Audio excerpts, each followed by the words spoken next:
Has your learner forgotten their password and is unable to change it themselves? No problem.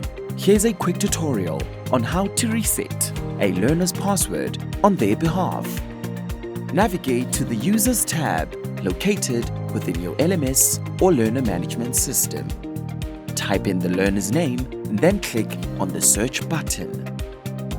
Click the Data button located next to the learner's name. Navigate to the password field. Here, you can type in a new default password.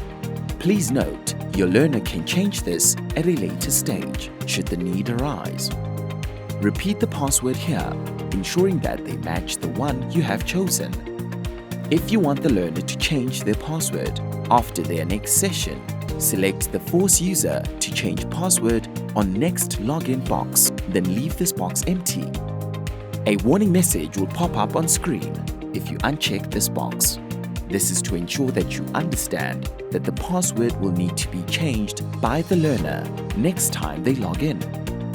Now click the Resend Login Data button. This will send the details straight to the learner's inbox. Once the data has been sent successfully, a green box will appear indicating that the login data has been changed. And that's all there is to it. The learner's password has been reset and they can jump back into their learning session. Happy learning and thank you for watching.